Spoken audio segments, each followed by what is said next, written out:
I mean, I woke up. I looked in the algo. To open the phone, see what Lord Algo blessed me with, and What say you, Algo? yeah, my guy Yeezy, man. Ye's back, man. King Yeezy's back, and they just said he's getting domed up by his wife on a boat, Italy. Allegedly. Man, no. It's not. It's confirmed. Thankfully. Yes. Apparently, thankfully. And I can't tell you how happy I was to see this. It's like my guy's living his best. Because, people was like, oh, he lost his job. No one wants to work with him. Lost his wife. Man, he went from no job to a blow job. Man. Stop playing with him, man. He went from ass out to ass out, My guy why was his ass out? He went from ashy to assy, man. My guy has so much ass out. He has so much crack out, man. Pause. Oh. That's pause, man, but that's out there. And man, that's vacation mode, man. I was happy to see it, man. You can't tell me nothing that's bad about your wife doming you up. Not a kid in sight. Just good old wholesome love. And where were they? Italy. I mean, on the coast. That's a country of love, man. That's it. They was just enjoying the loving moment on the riverboat, man. Yeah, no, you can't be mad. Someone's gonna find a problem with it. Someone's gonna haters. Someone's gonna get their beans baked. Jealousy is envious, man. Yeah. Uncle Tupac said that. What'd you say? Uncle Tupac said that. Jealousy is, yeah. No, Jealousy that's a fact, is envious, man. I just want to make sure my guy. People wish bad on him. People wish bad on Ye, man. When when he was talking his talk and. Yep. But to see him pop up and to come back this way, like that's what he up to, ass out on the Italian Riviera or whatever the hell it was in the plazas of Rome. Hey, man. Showing ass, getting blowed. Yeah, you got to enjoy vacation somehow these days, right? Yeah. Everything else is so expensive, You got his wife right there, man. They have a good time. All they need is a little boat. I love it, man. And that's the European. To me, that's supposed to be the European way. Yeah, wine in public, sex in public, like between adults. Yeah, between adults. On the river is like the beach. Yeah, they got titties out at the beach. There used to be this show on HBO late night. Like I was like 12 or 13. My pervert years. I was a demon. I recognize that. Those years and. I got to watch whatever I wanted, and there was a show that would show European commercials. European commercials were fucking lit. They would sell whatever toothpaste, and they show Muff.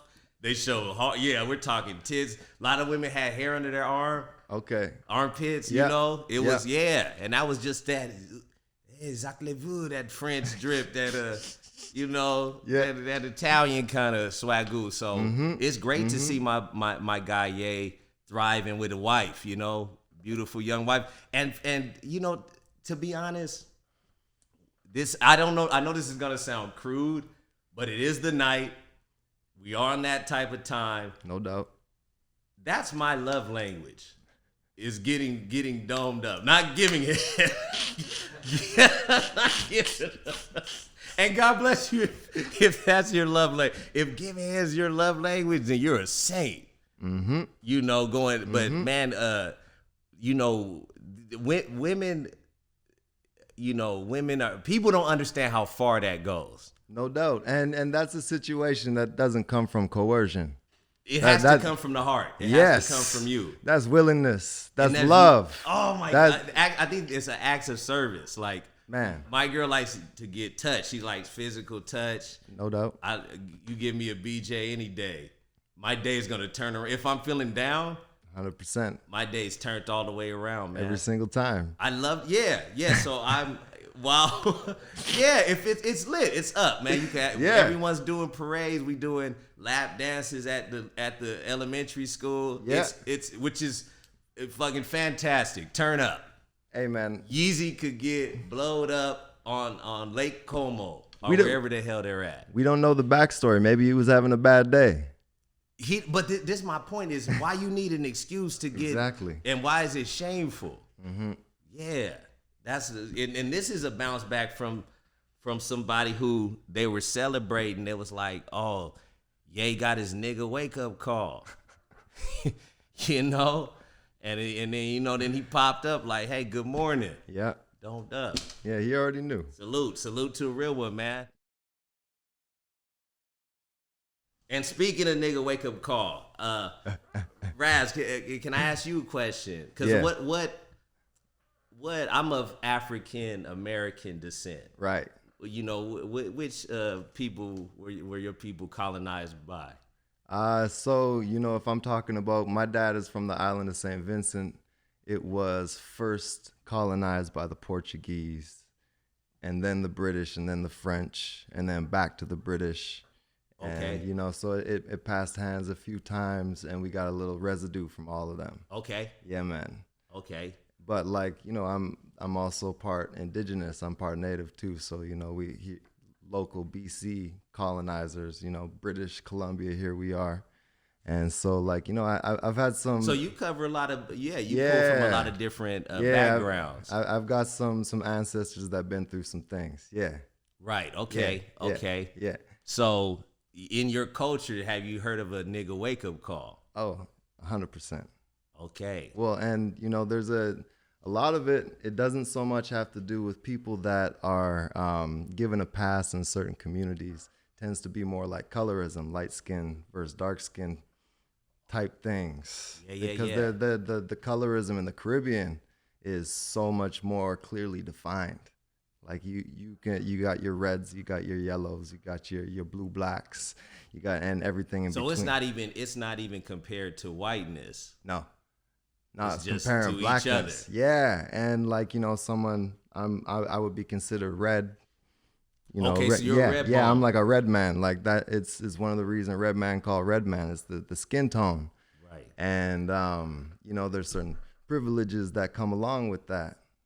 Certain advantages that you get from that. And for me, I grew up in Coquitlam. I grew up out here, and where I was one of the only black people around. So I didn't get the opportunity to have the nigger moment because I was always the only one. I didn't have these moments where I'm like, yeah, it's different and people don't treat me this different way. It was just from like day one, like the nigga, you had your nigga wake up. Yeah, when I was like 2, morning. And I was like, Mom, why are these why are these women treating me like I'm different than all these other kids? Why are they so excited to see me? Because I was extra cute compared to all these little white kids in the playground, right?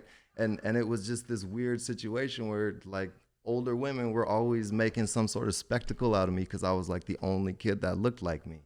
And so like I woke up to that shit early. And so I never had to really deal with that, later in life or have it be like a surprise because it was from like day one because I was the only one around. Well, see, I know I heard of that term from the great Paul Mooney. Yes. Play that Paul Mooney clip. Wake up, nigga. A nigga wake up calls a bitch. That voice, man. That's how I was introduced to it. The comedic, we knew. There's this concept that people don't know that they're black somehow with that other black. So how you talk about colorism in the islands, in America, it's this concept of who's black enough. Right. Because we're having a black ass show right now. So let's chop it and break it down. So this idea that somehow that you're living your life, you're like, oh, I had no idea I was black. If everyone's born like that, no one's born knowing if they're black or white or what color, but society gives you, like you said, that nigga wake up call quite early. Yep. Depending on your environment. Yeah, man. Yeah, but then, as black Americans, we dealt with it with such humor. Right. Like the great Paul Mooney, to put that. So he was talking about in reference to, somebody like an OJ, a guy who is living in this world, a certain world, and then something happens, and then outside world says, oh yeah, now see, and that's kind of the context of why I brought this up, because it's a great it never goes away. This Right. the concept of this person has a nigga wake up call, and it only comes up when that person isn't doing what the group is doing. Right. You know, that group or members from that group say, "Oh, this person forgot their place," which sounds kind of fucked up. Well, and you know, it's also saying like he doesn't believe what I believe. This is what we're all supposed to believe, and that doesn't work for me. And that doesn't work for me either. yeah, and that doesn't sound like any bit of freedom. Exactly. You're free to do. You're free to do anything in a free democracy except what you what you want to do. If you look like me, you can't have a differing opinion than me. Everyone can have their own opinion unless you look like me. Then we got to think the same, or else something's wrong with you. Right. Right. Yeah, and in fact, some that's a you know what? That's a good segue, man, to the latest context of a nigga wake up call. So this is Larry Elder, who is I don't know everything about him, but he's starting to pop up in my algorithm lately because I started clicking different things. Sometimes you got to switch up the algorithm. You know, sometimes you got to switch it up. At some point, there's the fear of changing your algorithm is insane to me. Yeah, it doesn't. It's almost like these algorithms are the new plantation. Ooh. I'm a ooh myself. Yeah, and they're farming sugar too. It's sweet. Hey man, exactly. Exactly. We've been talking about plantations, sugar, all of that shit. Yeah. That was literally, you know, what we were producing for free or for, you know. Yeah, exactly. So that's separately. I want reparations, but that's a separate thing. We'll talk about that later. We'll talk about that later. We'll get into that. That's not going to happen, but we'll get into that. I still want that. I want my bag. Indeed. If it comes, I'm taking it. But the fact is, in our current day, the plantation seems to be the algorithm that you say, oh man, this person, oh they're a this label. Don't listen to them. You know, don't even look over there. Yeah. They don't think like us. Don't look over there. You know, they're the bad ones. Right. Yeah. And it's crazy how both sides can say that about each other and not get the irony of that too. That's a great point. And that's what on this show, you know what I try to do with this information that I'm giving is not give it to you with some slant or with some all of it's funny, to be honest. It's like Paul Mooney. It's a nigga wake up call. But how our community handles it. Play the tape. This is from Breakfast Club. Larry Elder, let's go. I know you probably got to go. Have you ever heard of the term nigga wake up call? No. Just the way he said no, you already know. No.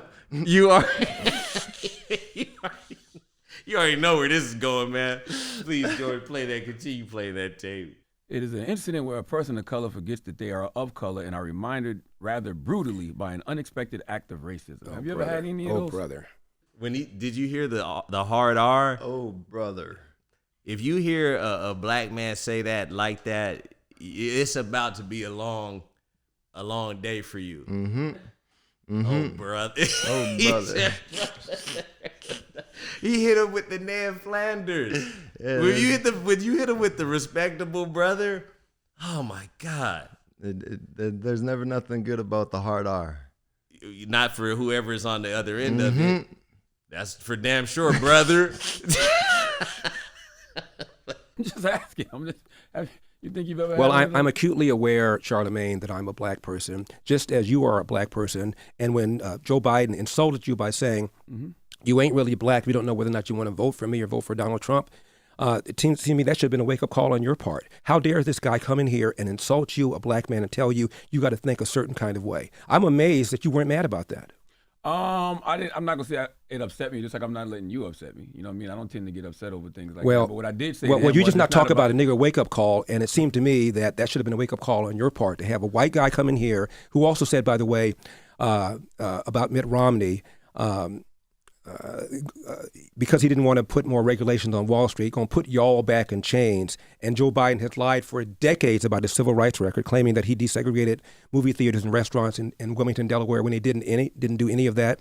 He lied and said that he tried to visit Nelson Mandela during apartheid South Africa. He did not. And he came in here and told you aren't even black unless you think a certain kind of way. It seemed to me that should have been a nigga wake-up call for you, but it wasn't, apparently. Yeah, I mean, no, for the record, I'm not a Democrat or Republican. I didn't say you were. Yeah, I think both. I don't know what trash. you are. I never even asked you about your party affiliation. Yeah, I'm just saying, but you are black. And to have a white guy come in here and tell you have to say, think a certain kind of way, otherwise you, quote, ain't black? Wow. How should I have replied to him, you think? What I just now said, how dare you insult me and tell me I think as a human being, let alone as a black person? I don't tell you how to think, Joe Biden. How dare you come in here and tell me how I should think? I'm going to vote for Donald Trump if I want to vote for Donald Trump. And if I want to vote for Donald Trump, it does not make me not black. 20% of black. He didn't know what the nigga wake up call was 1 second before he said that. Yeah. And then Charlemagne gave the definition, and he goes, "What about your nigger? And then he says it with the heart. Yeah. He said that with the heart. This guy's crazy.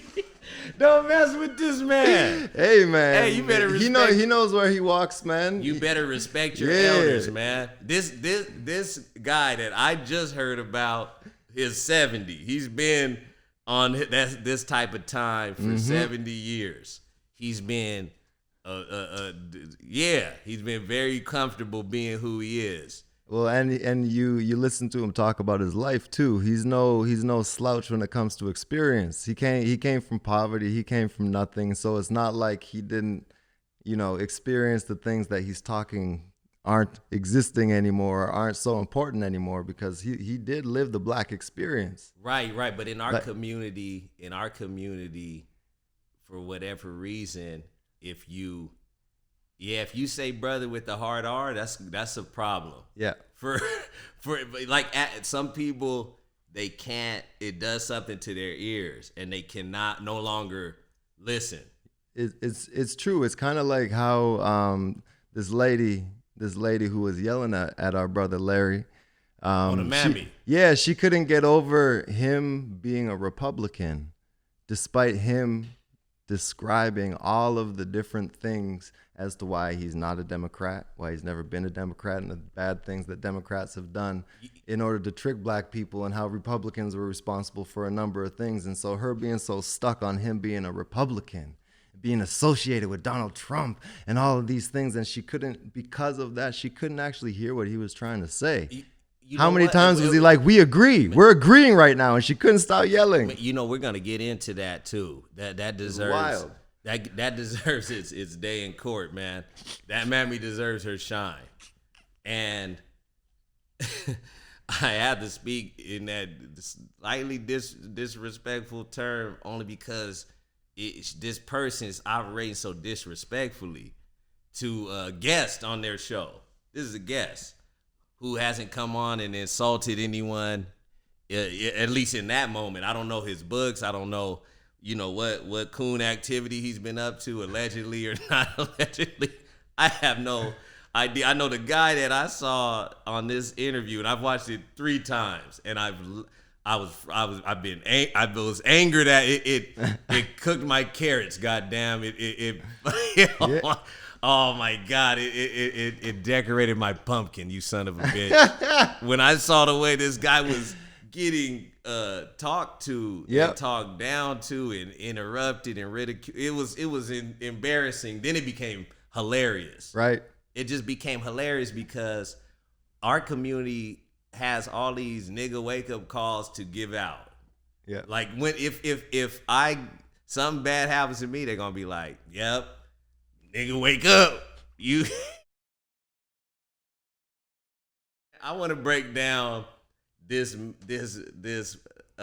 interrogator, this pit bull that's on the Breakfast Club and probably, I'm assured far more educated than me,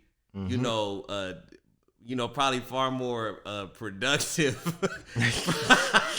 probably a lovely lady. Yeah. But in these goddamn clips and in these interviews with actual other people that share the same color as you, that are having a discussion about the community that perhaps might be just some idea. There might, even if, I'll say this, and I'm gonna say pause before I say this. My aunt bought me a book when I was 15, and she wrote in it. It was from Iyanla Vanzant, like this woman, this black, strong, beautiful black queen type woman, and who she had a lot of wisdom. I remember the book, but she wrote in it, because she knew I was still toxic, but I still love knowledge, man. I like a different perspective. I don't like to be closed-minded to just things that might be logical. That's all. And she said, chew the meat. This is so pause. Spit out the bone. Pause. That's so good. That's so crazy. She said that. Oh my God. But I got what that meant. Of course. Okay. It meant, take what the fuck you can from it. Mm-hmm. So these, without any further ado, please play the Mammy clip. Is this why you don't like talking to black women, Larry Elder? Wow. He said, it was so disrespectful. He goes, wow. He goes, this is why you don't like talking to black women? And she had just got off a tirade on him where she wasn't letting him speak. Yeah. She was going on about, is the system racist? And then, is Lyndon Johnson black or white? And he goes, the people who voted for him was black. She goes, no, is he black or white? And then he goes, white? And she goes, no further questions. Like, what?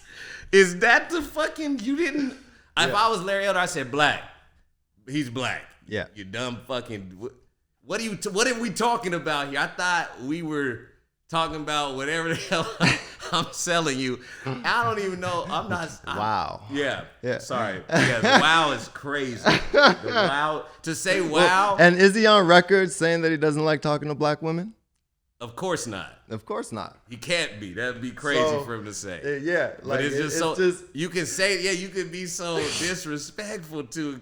I would have stormed out, man. I'm weaker than him.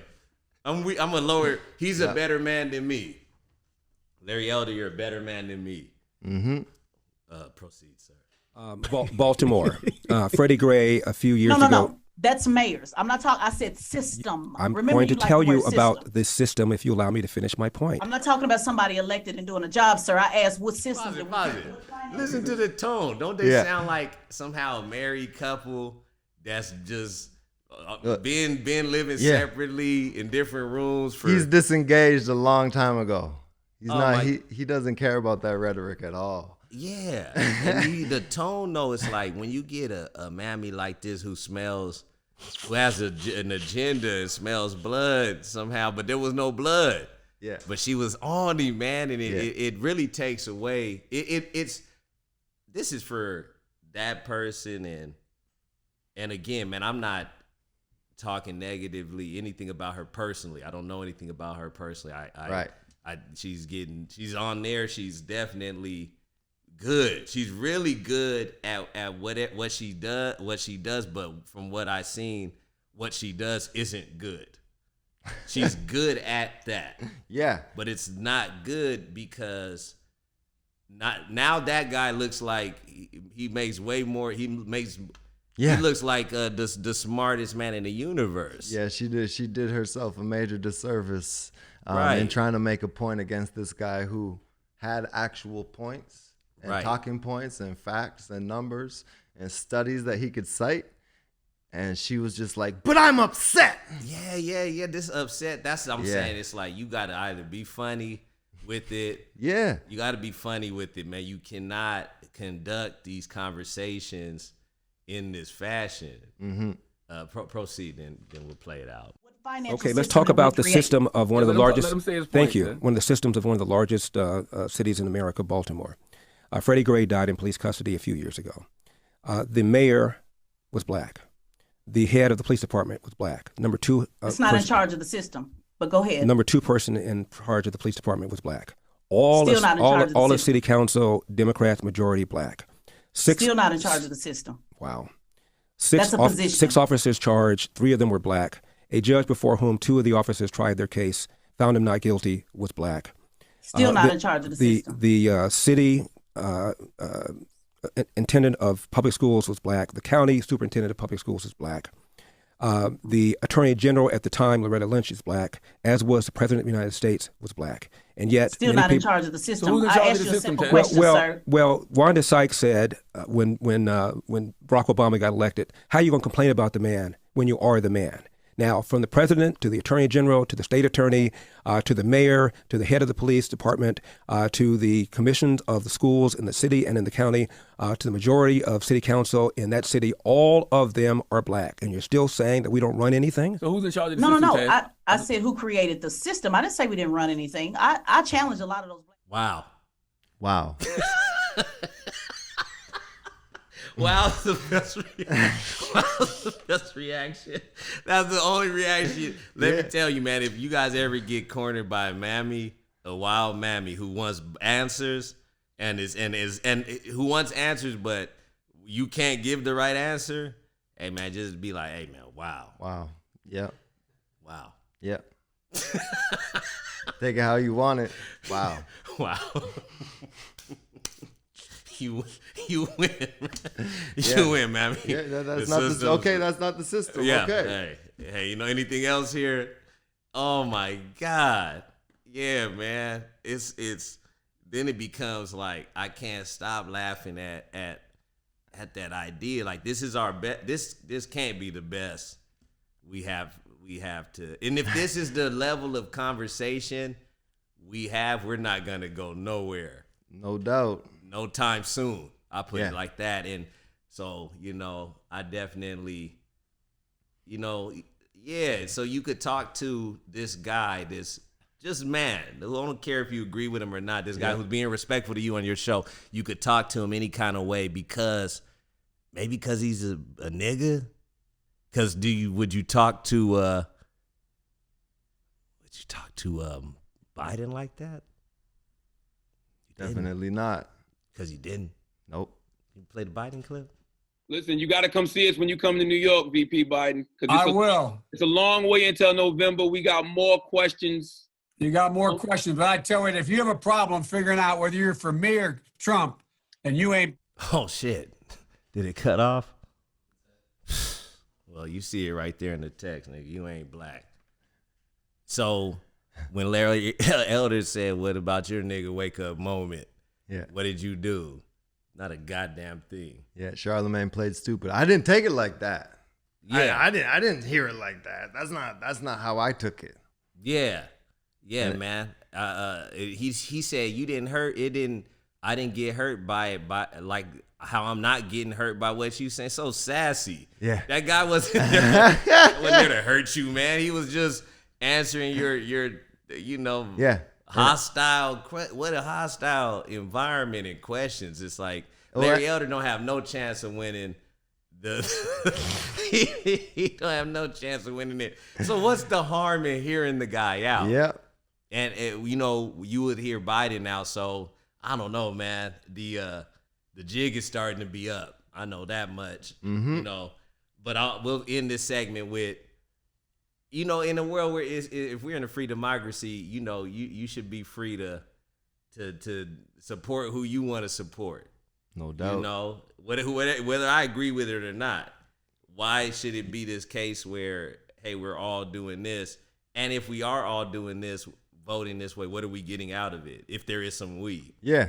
But why does it have to be a we? There ain't no we there's no other culture.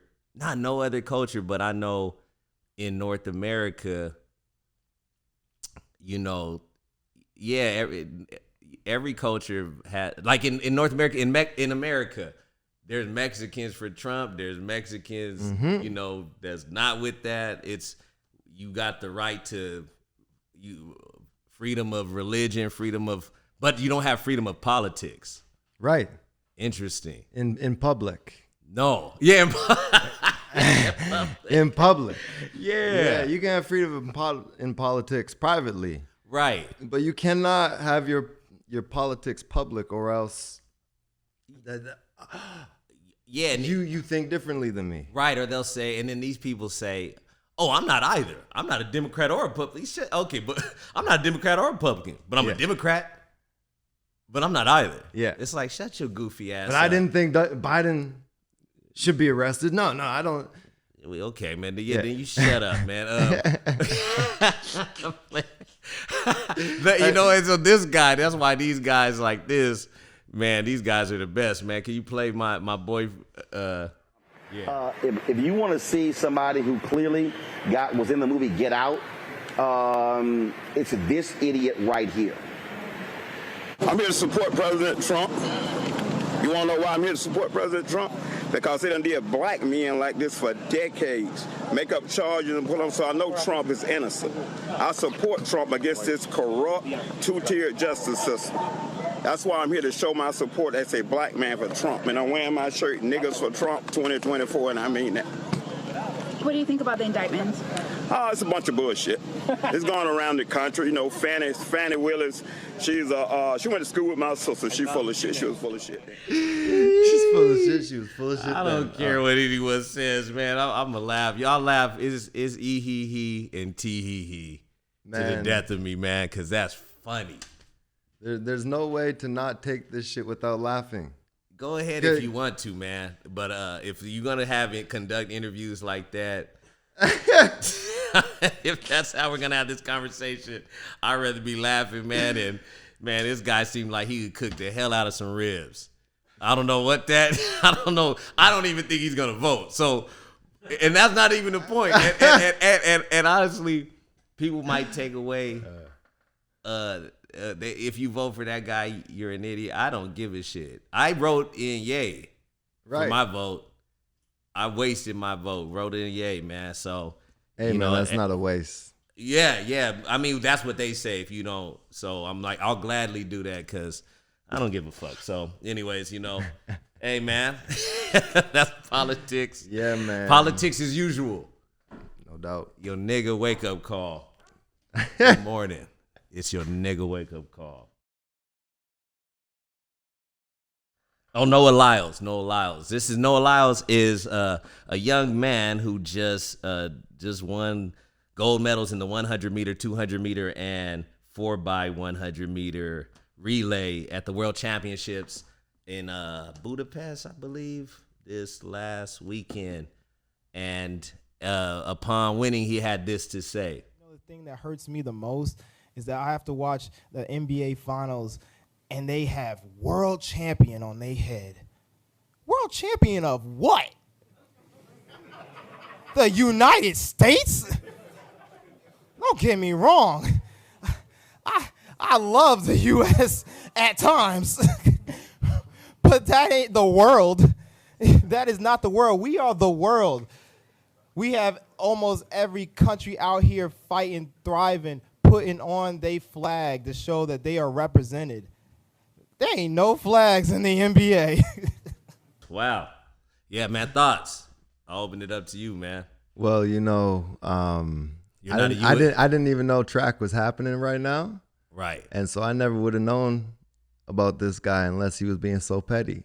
Right. And it got to me. I mean, no, I saw it before you you sent it to me. Okay. It was already on the algorithm, man. Right, my algorithms is toxic as fuck, man. Right, yeah, it's very black. Good to hear. Yeah, man. I was in on all the black news before all the rest of everybody's on the black news because it's just part of the algorithm, man. I'm in it. Okay. I have to keep in touch with it just for my heart. Of course. I don't even talk about it with people, man. I just have to know that shit. With yeah, us man, it's Night refreshing. Talk, and this dude was so petty. Nobody asked him about the NBA. Nobody asked him about basketball.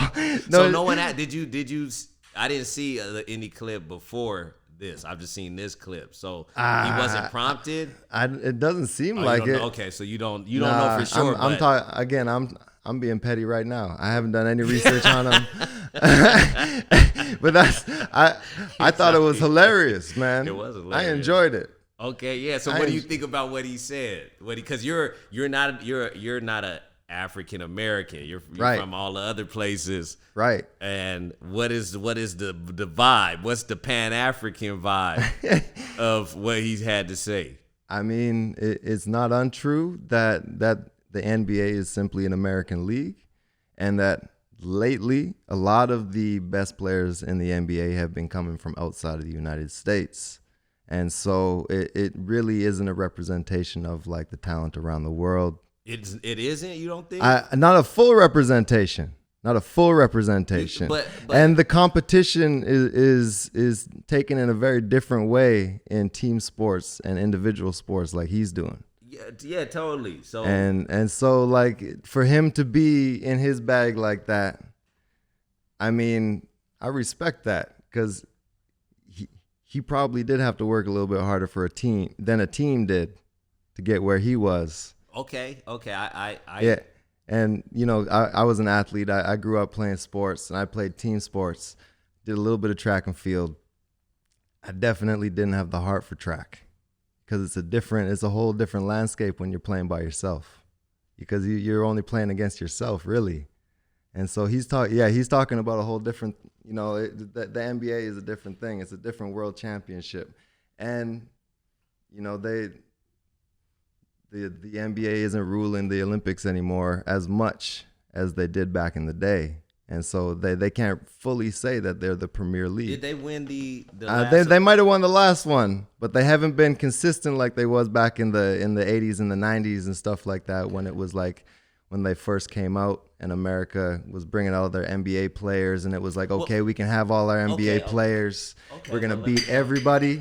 Now that it's not just the Americans that are the NBA players, it shows that it's not really about the NBA. It's about having, you know, the roster in the country. Okay. Well, yeah, I'll respond.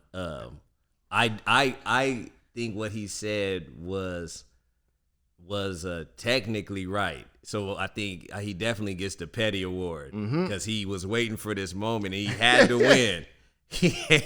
You can't have a speech like that if you get bronze. And he's emotionally connected to it too. Oh man, he has all the skin in the game, and he's up right now. So yeah, I think what he said is technically right. I think the points you brought up, I agree with, that the league has been way more international as it goes forward. But if you look at the top, you know, statistically, the top players in the league is still going to be mostly American based. You know, you got the best of, the thing that I will give the NBA is you are attracting the best from around the world. So Luka Doncic is one of the best, or Drazen in the 90s, Drazen Petrovic was the coldest, you know, out of Serbia. We had Dirk Nowitzki. But Luka. You have 10 Dirk Nowinskis in Germany or whatever. Do you have, because in the U.S. you got Steph Curry's, James Harden, you got Durant, you got some, and I'm not up on it on the everyday, news of it. I like the bullshit news, the John Morant news. Yeah, man. I like all that kind of tomfoolery, nobody got time for the actual sports, man. Yeah. When it's playoffs, I'll check it out. Yeah. Playoffs, yeah. I'll check it out then. But I was I played a little college ball. I did track in high school, and my brother did track. My brother was a state champ in a full ride scholarship.